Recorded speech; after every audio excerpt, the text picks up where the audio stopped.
So I'm hoping to make a quick little video here on this rifle that I bought. It's a CVA Cascade, chambered in 6.5 PRC. On top I've put on the Vortex Viper HST 4-16 by 44. And so my goal here is to hopefully go over a couple things I like, a couple things I don't like. Both the rifle, the cartridge, and the scope itself. Of course we'll start off, it is unloaded. Everything's nice and safe here. So we'll start with the rifle. Of course I love the camo color. I ordered it for this one, or for that reason. I love the camo, I love the barrel, FDE, Cerakoted. It just looks awesome. Should be pretty weather resistant, especially here in the Pacific Northwest. The reason I really chose this gun is the stock. I love the soft touch stock. I felt, plenty of other rifles, plenty of other guns, and this just feels more natural, I guess, for me. I like the grip. It does not feel like cheap plastic, hard, cold, anything like that. It's stiff, no abnormal flexing up here or anything, unlike a cheaper rifle. I looked at everything on the spectrum from, let's say, $350 rifle up to $800 to $1,000 rifle. And this one just hit every mark for me. I bought it for hunting and for target shooting, long range target shooting, and it had to be a gun that I was not afraid to beat up a little bit, throw in the truck, push some brush, stuff like that. And this checked every box for me. So of course the end of the muzzle here, or the barrel, is threaded. You can put a suppressor or muzzle brake on it, which is awesome. I don't think I'll do a muzzle brake, maybe. I would like to do a suppressor at some point in time, but I'm not willing to drop that much money right now. What else? The barrel, of course, is just awesome. The trigger here is fantastic. I was actually very pleasantly surprised by the trigger. It came from the factory at 2 pounds, and it's adjustable, and it just feels good.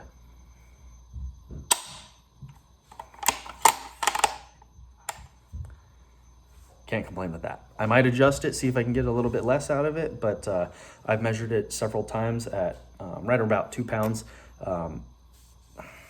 Maybe a little bit inconsistent 2 pounds, but that also could just be me just kind of tugging on it. But it feels good. What else? Of course, the magazine. I don't really care for this too much, but the magazine feels good. It pops in and out, no struggle, but it's pretty much always going to be in anyway, so it is what it is. The action is very nice. It's not, we'll say, an $800 gun action, but it is smooth. It doesn't really catch. I mean, it's good, and I'm sure it'll wear in a little bit better. What else? There's a spacer in the back here that I took out. I believe it's an inch spacer. I took it out because for me, I felt like I was having to reach for the bolt handle a little bit too much. So I like it right here, and I definitely made sure that as I place myself in here, I'm not gonna kiss it with my nose. One thing that I really don't like, and I'm sure that it could be other rifles as well, but I feel like when I shoot a lot of times, I like my cheek weld kind of high up on my cheekbone right here. Maybe that's just the way my round face is, but I like to sit my face on it like that. And I have to put this one, I guess, more on my cheek and less on my cheekbone. I'm kind of sitting like this. I want to be like that, but I'm like this. And it's comfortable. It's just going to be a matter of me learning how to shoot like that, which rolls me into, I know I can adjust this. I could put in adjustables, whatever. But this thing is so high off the rifle. Look at that. With these rails right here, I mean, this is 1.8 inches, from center to center. And these are Vortex, the low rings. And this thing is just, I mean, the gap there is like, fingers width, I have kind of small hands, technician hands.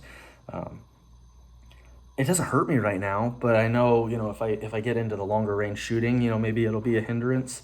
Not maybe, but when I do. But for now, it's fine. I'll just deal with it as is.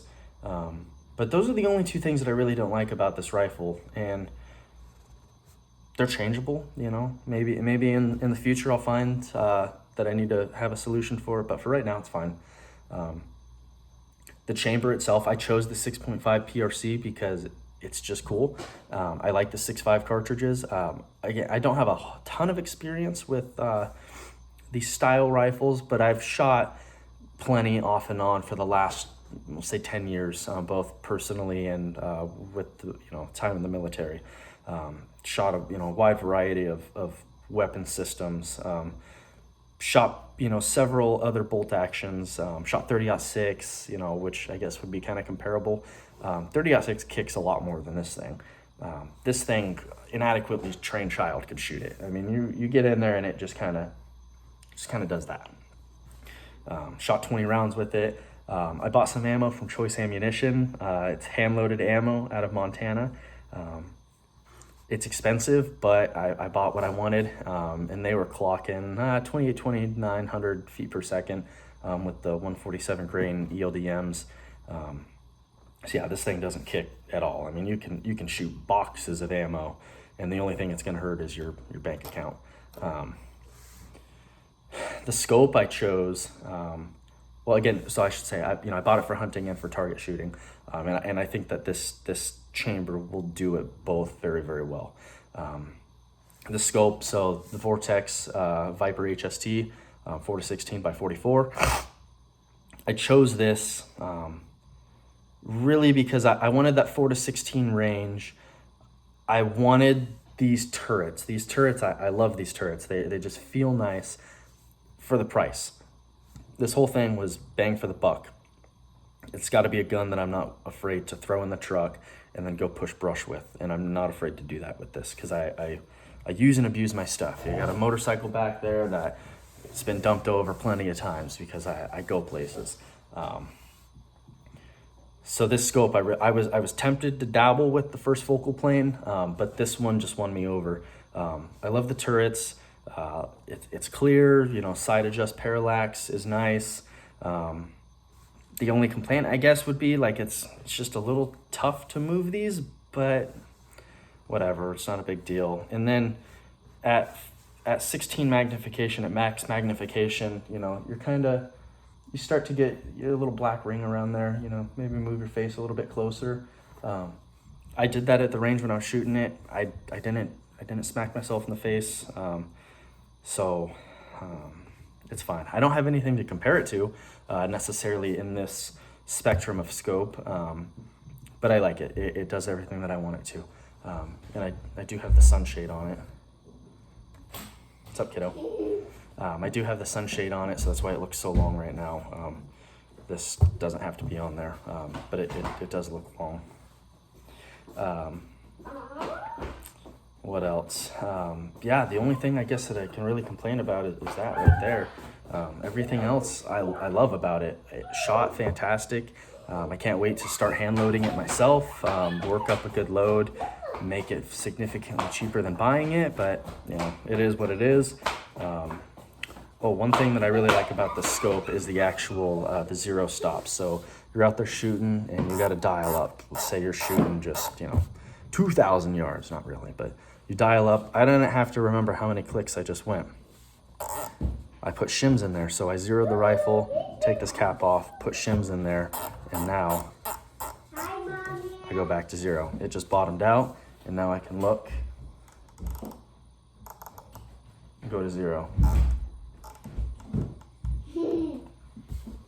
Back at zero. I love that. You obviously can't do it on your windage because you got to be able to go both ways. But the only other thing that I would want out of this is locking turrets, because I know there's a chance that at least the windage could get bumped, and that could be a problem. Hopefully not. I guess it depends on what kind of shooting you're doing. But other than that, it's a great platform. It's a great rifle. I'm really excited to shoot it some more. So I'm really excited to hand load it. I'm excited to hunt with it, and I'm excited to start that journey to shoot out far. I've got some good resources, people, I love them. People that shoot very extreme long distances, and they all agreed this was a good setup for bang for the buck, and that's really what I wanted.